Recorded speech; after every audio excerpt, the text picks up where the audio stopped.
Hello বন্ধুরা, নমস্কার। আপনাদের কাছে আবার একটা নতুন রেসিপি নিয়ে এসেছি। রেসিপিটা দেখুন। রেসিপিটার নাম হচ্ছে লোটে মাছের পরোটা।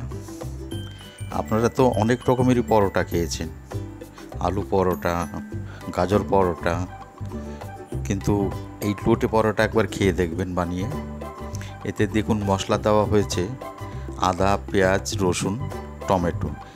এটা দেখানো হলো, এটা একবারে পেস্ট করে নেওয়া হয়েছে, এটা আলাদা করে দেখানো হয়নি, কেন টাইমটা অনেক বেশি লাগে বলে একটু শর্টে করার চেষ্টা করছি। এবার লোটে মাছটাকে প্রথমে এটা একটু হাফ সিদ্ধ করে নিতে হবে। এবার ওই মশলা যেটা করা হয়েছে সেটাও ওটা পেস্ট করে নেওয়া, ফ্রাই করে নেওয়া হলো। আর লোটে মাছটাকে এবার হাফ সিদ্ধ করে তুলে নেওয়া হচ্ছে। আর ওই মশলাটাকে এটা একটু ফ্রাই করে নিয়ে তারপরে এরপরে মাছটা দিয়ে দেওয়া হবে। এবার মাছটা একটা স্টিলের যে জালি পাওয়া যায় তার ভিতরে এটাকে ভালো করে ঘষে কাঁটাটাকে আলাদা করে নেওয়া হলো। নাহলে কী হবে, এটা আপনি যখন খাবেন সেই সময় তো ওই আঁশের মতো একটা বেরোয় একটু, আর কাঁটাগুলি সবই নরম, কিন্তু ওটা পড়বে তো ভালো লাগবে না। আর নুনটা পরিমাণ মতো দেবেন। সেই কাঁটাগুলো পুরোপুরি আলাদা করে নেওয়া হয়েছে।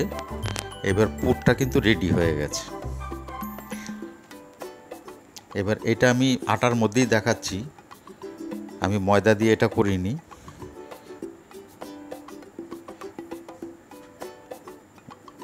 এবার রুটিটাকে একটুখানি বেলে নিয়ে তার ভিতরে পুরটা দিয়ে দেওয়া হলো।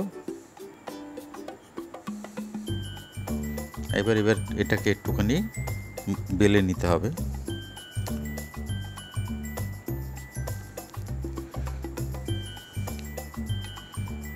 এটা আপনি পুরি বানিয়েও খেতে পারেন।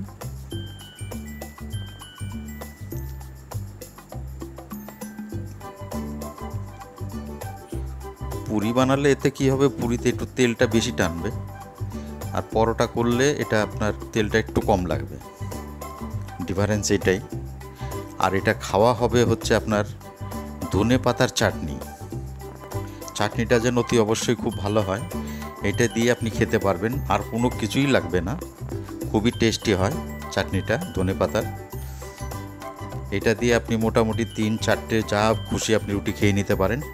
দেখুন আপনারা বাড়িতে ট্রাই করে, ভালো লাগলে লাইক, শেয়ার, কমেন্ট করবেন। নমস্কার।